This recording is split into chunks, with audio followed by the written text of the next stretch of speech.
Hello friends, જય સાંઈનાથ. સ્વાગત છે મારી ચેનલ સાંઈ સગુરીમાં. આજે આપણે બનાવશું ટમેટાનું શાક. તો ફ્રેન્ડ્સ, આપણે ટમેટા સુધારી લીધા છે. આપણે અવડા ટુકડા કરવાના છે. તો તેમાં આપણે જોશે ઝીણી ડુંગળી, લીલા મરચાંની કચુંબર અને લસણની નાની ઝીણી કટકી, સફેદ તલ, મીઠા લીમડીના પાન અને ગરમ મસાલા જોશે. તો ફ્રેન્ડ્સ, આપણું તેલ આવી ગયું છે. તો તેમાં આપણે રાઈ ઉમેરશું થોડી અને જીરું નાખશું અને તજ નાખશું,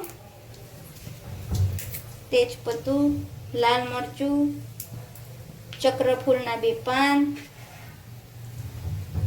મીઠી લીમડીના પાન, સમારેલી લીલી ડુંગળી, સફેદ તલ, લસણ અને મરચી. તો તેને આપણે સાતળવા દેશું ધીમે તેલે.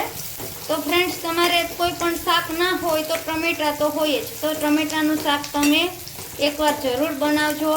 આ શાક તમને ખાવાની બહુ મજા આવશે. રોટલા સાથે શરૂ કરી શકશો, પરોઠા સાથે તમને મજા આવશે અને રોટલી સાથે, ભાખરી સાથે, કોઈ પણ સાથે તમે ખાઈ શકશો.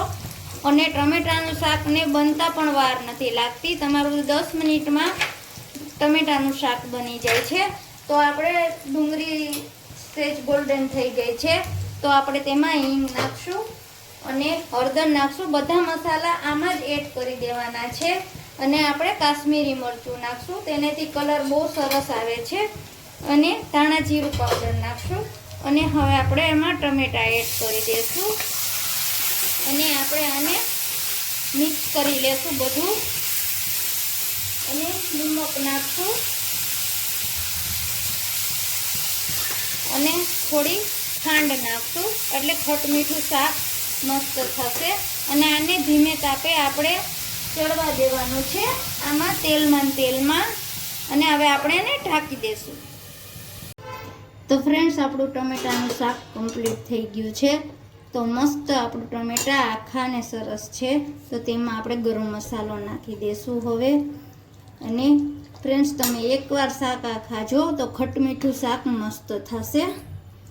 તો ફ્રેન્ડ્સ, મારો વિડીયો ગમે તો લાઈક કરજો, શેર કરજો, સબસ્ક્રાઈબ કરજો, કોમેન્ટ કરજો. અને ખટ મીઠું શાક છે, એકવાર જરૂર ટેસ્ટ કરજો.